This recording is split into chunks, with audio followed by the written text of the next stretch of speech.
ही जी नवीन पिढी आहे याला जुन्या रूढी परंपरा मान्य नाहीत. आपल्या काळात आई वडिलांनी सांगितलं उभा राहायचं, त्यांनी म्हणलं हे योग्य ते मान्य करायचं, त्यांनी सांगितलं हे योग्य मान्य करायचं. आजच्या तरुण पिढीला विशेष करून जनजीला हे मान्य नाही आणि त्याचं चुकीचं काहीच नाही. कारण आपण वास्तववादी असलं पाहिजे. डिजिटल युगामुळे जगातल्या चांगल्या वाईट सर्व गोष्टी आपल्यासमोर आहेत.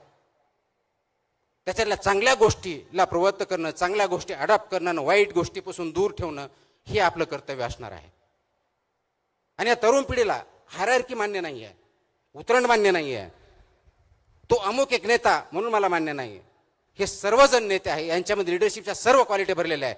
गरज फक्त आहे त्यांना योग्य दिशा दाखवण्याची. ती दिशा दाखवण्यासाठी आपल्याला काम करावं लागणार आहे. आणि म्हणून आज जी दशा आपण बघतोय, दशातून दिशाकडे कसं जायचं आणि ही जर दिशा आपण दाखवू शकलो तर जगाला आपण दिशा दाखवून जगामध्ये आपली सार्वभौम सत्तेसारखं जगातलं सर्वात पॉवरफुल राष्ट्र बनवायला जास्त वेळ लागणार नाहीये. आणि ते करण्यासाठी दिशा कशी द्यायची? कुणी म्हणेल आम्हाला नोकऱ्या भेटत नाहीत.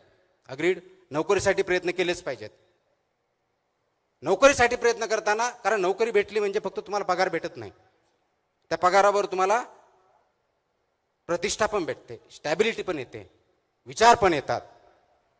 आणि सर्वात महत्त्वाचं त्या नोकरीच्या माध्यमातून असेल तुम्ही समाजाला कॉन्ट्रीब्यूट करणं, तुमच्या हातून चांगलं काहीतरी घडणं हे अपेक्षित असतं. त्यासाठी नोकरी आवश्यक असते.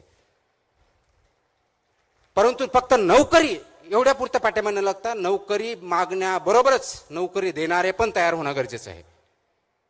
कारण ते सरकारी नोकरी असेल का प्रायव्हेटमध्ये त्याला लिमिटेशन्स आहेत. म्हणून उद्योजक पण बनवावे लागतील. पण सर्वजण उद्योजक बनू शकत नाहीत. काही जणांना शास्त्रज्ञ पण बनावं लागेल, काहींना शिक्षक बनावं लागेल, डॉक्टर बनावं लागेल, इंजिनियर्स बनावं लागेल. वेगवेगळ्या क्षेत्रामध्ये संधी आहेत. परंतु सर्वात महत्त्वाची जी गोष्ट आहे ती फक्त नोकरी देणं किंवा नोकरी तयार करणं एवढे नाही, तर समाजामध्ये विचार करण्याची प्रवृत्ती जोपासावी लागेल आणि वाढवावी लागेल. कारण आज फास्ट फॉरवर्ड स्क्रोलिंग, व्हॉट्सअप आलं की पुढे फॉरवर्ड करणं, या युगामध्ये आपण विचार करण्याचं थांबवलं आहे. तर विचार जो थांबवला आहे त्याला थांबवून विचार करण्याची प्रवृत्ती वाढीस घालावी लागेल. त्यासाठी आज आपल्याला विचार मंथन करावं लागेल आणि ते आपण सर्वांमध्ये बिंबवणं गरजेचं आहे.